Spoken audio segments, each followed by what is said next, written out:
62 and counting. We are pleased to report this morning of the successful rescue of a woman, 22 years old, that we can't tell you her name because of the situation, but she is a 22-year-old Yazidi woman.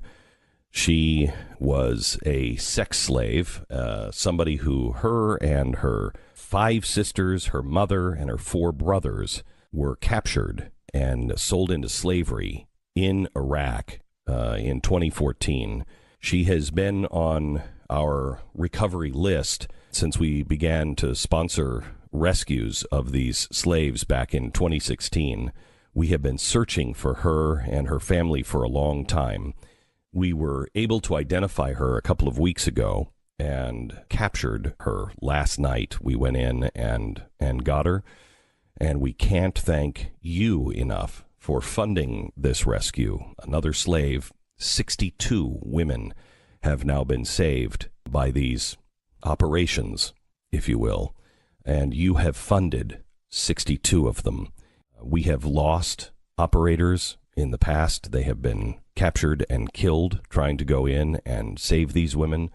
One day we will write a book about what you have done, but I will tell you what is happening now in the Middle East, really honestly, and I say this knowing what I'm saying. What you have done is beginning to make Schindler's List look small. So many people have been moved to safety and moved out from the death zone and been able to get them out. And now 62 women, as of last night, have been actually pulled out of the slave chains that is just beyond your imagination.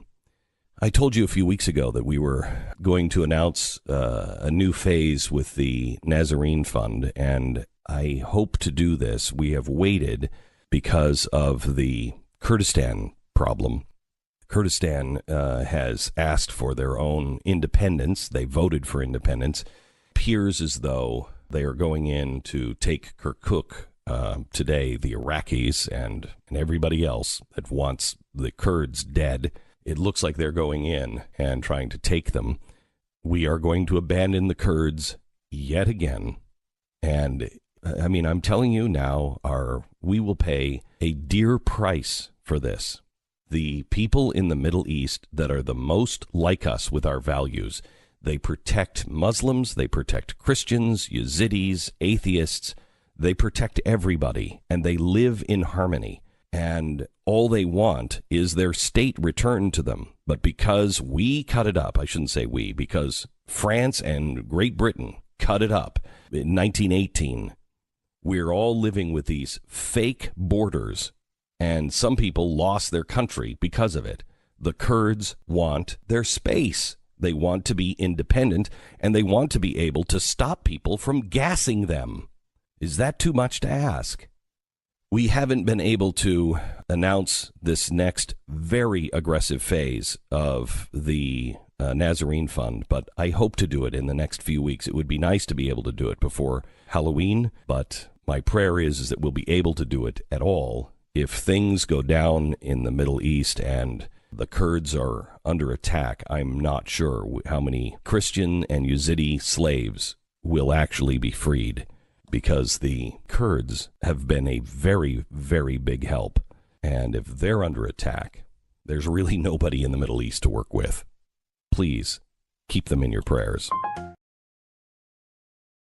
There is a story that's out of Michigan that is horrendous. As we are talking about the rights of women and people should listen to women who claim they have been raped, here's a guy who has raped a woman. 8 years ago, he was convicted as a sex offender and raped a mother. I should say that it wasn't 8 years ago, it was 9, because the result of that rape with this very brave woman is a son, and he's 8 years old. And now the convicted rapist has sued for joint custody and has won. Finally, the victim has spoken out. You want to hear the voice of a woman who needs our support, our prayers. And this is not the only woman this is happening to in America. You want to see how women are being abused, not just by a man, but by the court system. Listen to cut number 1. I was kidnapped for 2 days. I didn't know if I was ever going to go home. He threatened to kill me and my best friend if we told anyone. What kind of things come up when you hear his name and see his face? Horrible things, horrible images, flashbacks. So how did this happen? This happened because the state wanted to stop paying her. The city of Detroit in Michigan is having a problem. And so she was on food stamps. She is a struggling mother just to make ends meet.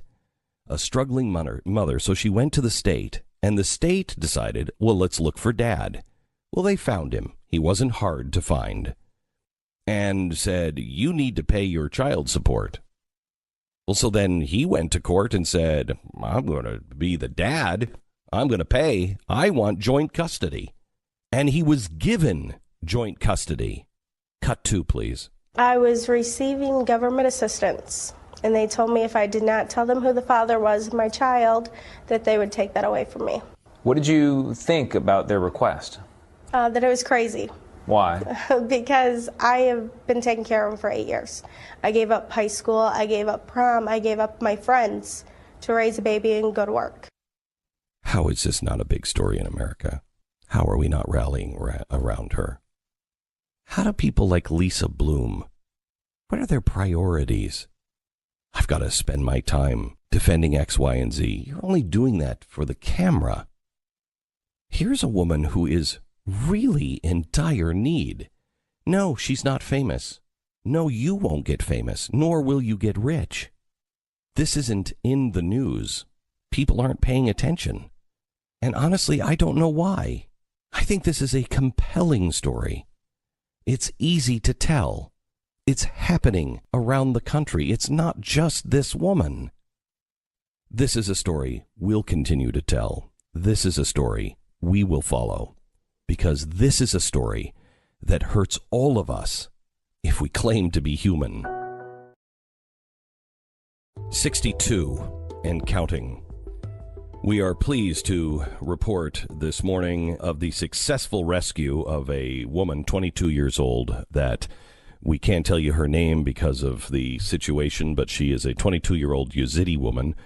She was a sex slave, somebody who her and her 5 sisters, her mother, and her 4 brothers were captured and sold into slavery in Iraq in 2014.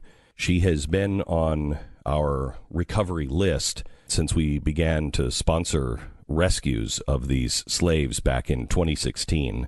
We have been searching for her and her family for a long time.